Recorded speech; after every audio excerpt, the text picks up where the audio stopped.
Well, it's snowing again. I just love it. Everybody's loving this warm weather, and they're just, yeah. And all of a sudden it's snowing again. It drives people crazy. They think they beat another one, and it just keeps coming back. That's why you gotta kill it. Otherwise, it'll keep coming back. I don't know, there's something about the devil in me that loves seeing people go crazy. I realize there must be sometimes I have a devilish attitude, but oh, how entertaining. It doesn't bother me at all. And I watch people flipping out. And I think that's part of what I'm about, you know.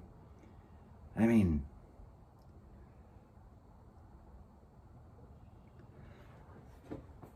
told you I was a good Catholic kid. And there was one night that I went in to the bar as a grown-up. And this one guy that I knew from the time when I was a good Catholic kid, I was chief squire of the Colombian Squires Circle 1713, the very last year that it existed in Gaylord. I was chief squire, and it never existed again. My cousin was Squire of the Year. We were a very important circle. Colombian Squires are a youth group, a boys' youth group of the Knights of Columbus.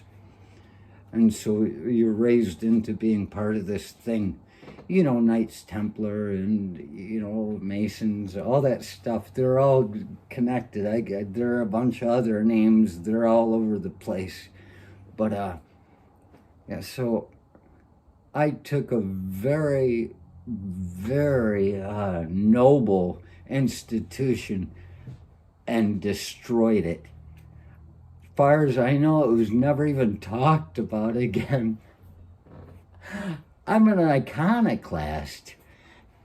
I learned that word because of that. Something that breaks down dogma and superstition, But so me having been chief squire, this kid that I saw in the bar that was an usher in church, never in my circle, he was not old enough, but his brother was, so he knew me.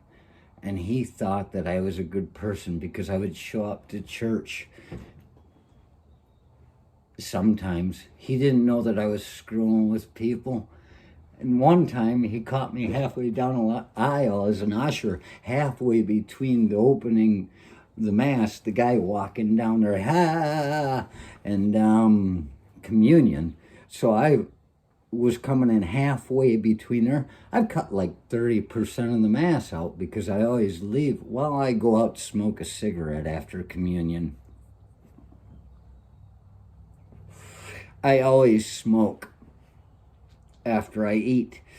And so then sometimes, usually in Gaylord, I go back in so I can talk to people on the way out and giggle. But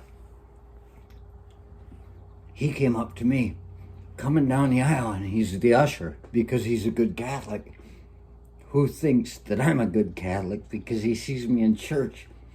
And he says, "A little bit late, aren't you, Judas?" And I looked at him, I said, "Better late than never."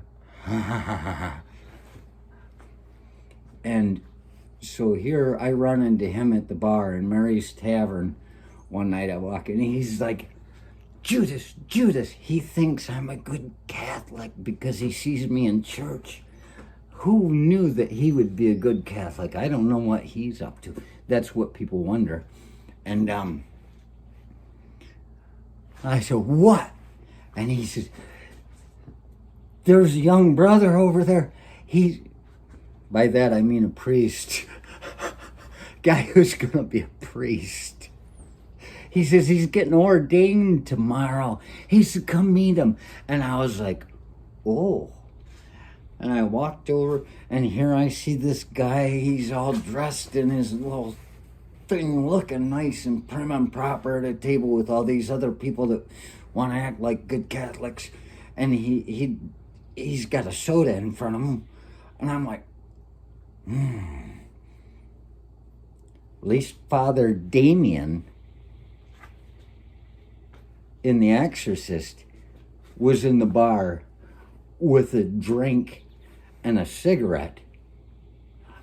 I could listen to a guy like that. But there he is, and he's getting up all happy. And this he's a big guy, this guy that I know, but he's soft. The bigger you are, the slower you are, the smaller you are, the faster you move. And according to Bruce Lee, physics, it's the same amount of power that's coming through the punch. Speed makes up for a lack of mass. And mass makes you slow. So, who's coming? I don't know. You keep a knocking, but you can't come in. I don't know why I've said that twice already. But this guy's getting up. He's got a smile on his face. He sees his young minion, is his adoring fan, the guy that, whatever, he's bringing him someone. And it's me. I told you, the devil. And he's getting up. He's like, I said, you're becoming a priest tomorrow? And he's like, yes. And he's so happy and proud of himself. He's such a good person. He could screw anybody in the bar, you know, because he's a hero. And I said, you sick bastard. I can't. It was very much something like this. I don't remember the words, but it was right this line. You sick bastard. I was railing on him when I had his hand. I said, you're going to take all these years that we've been trying to forget this stuff, and you're going to keep going with it? You're going to carry it on to the next generation? I said, when are we going to learn? I said, you make me sick. And I was just like, I went at it. You have never seen me in a real life situation. I could growl. I've heard it. I'm like, wow, that's weird. But here's this guy, and he just gets in my face, and I see you just make me sick too. And I said, they're always talking about the enemy. I said, we might as well give him a face to put on it.